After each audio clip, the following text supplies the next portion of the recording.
What's up guys, Mike here, the Detroit Borg with an unboxing and first look at the new Nokia Lumia 920. Now this is Nokia's flagship phone sporting Windows 8.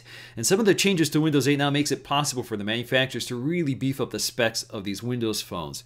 So the 920 is sporting a Snapdragon S4 dual-core processor running at 1.5 gigahertz with 1 gig of internal RAM.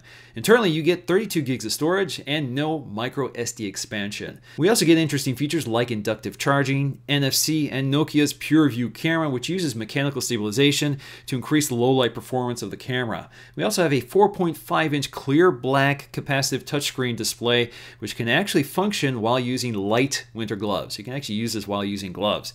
First thing we'll find is a quick start guide, and I'll take you through some of the basic features of using the 920 on Windows 8. Below that is our plastic wrap 920, which we'll get to in just a minute. AT&T also includes a SIM ejection tool.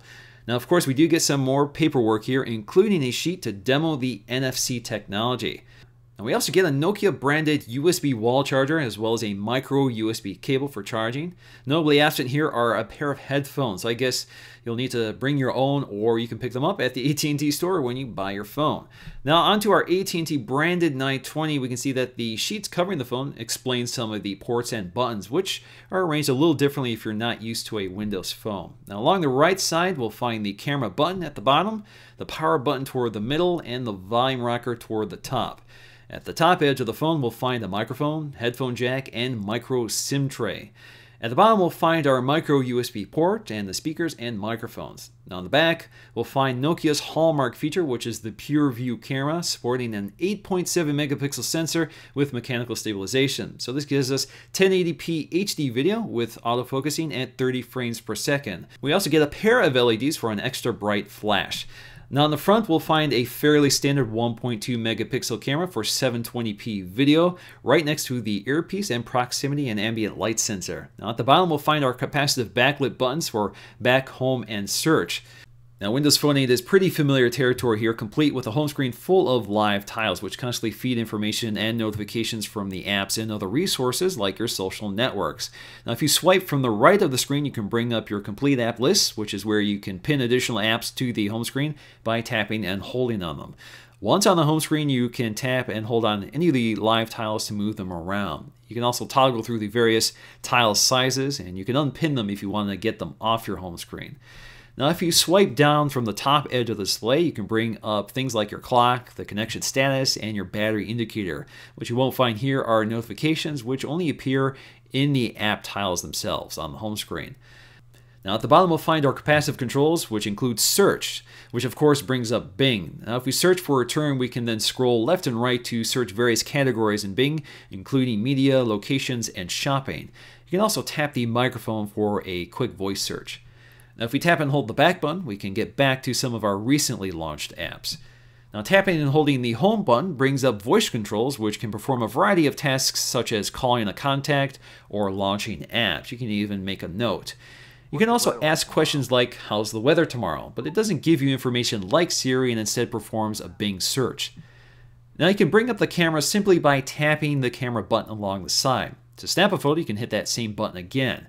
You can also tap and hold the screen to take a photo and then swipe right to get back to your image. You also have the standard array of toggles for turning the flash on and off, switching to the front-facing camera, or activating video mode. Now in video mode, you can begin recording by tapping the shutter release or tapping the screen.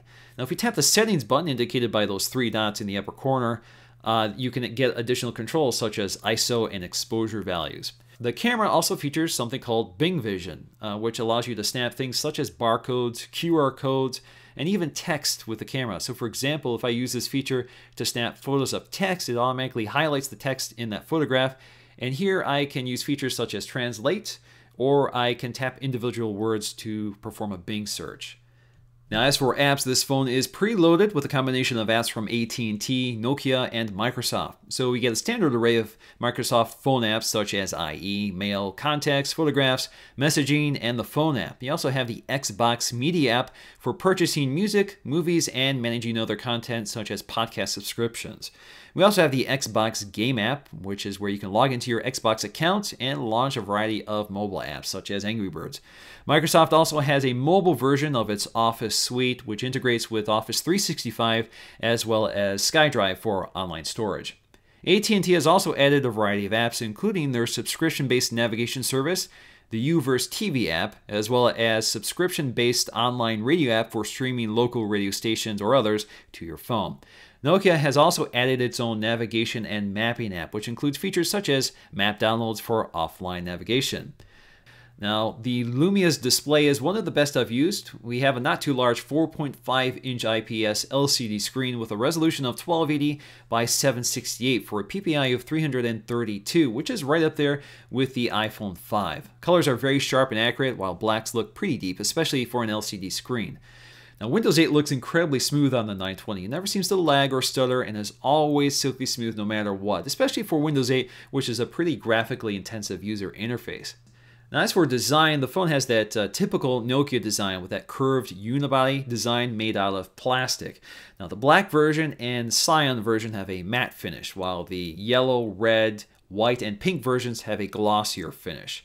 Now, the Gorilla Glass display also has a nice curved edge, which is kind of an important design element for the use of Windows 8, which requires you kind of to drag your finger across the edges of the display to activate certain UI elements. Now, for me, the thing that stands out right away is how heavy this phone is, especially compared to the iPhone 5.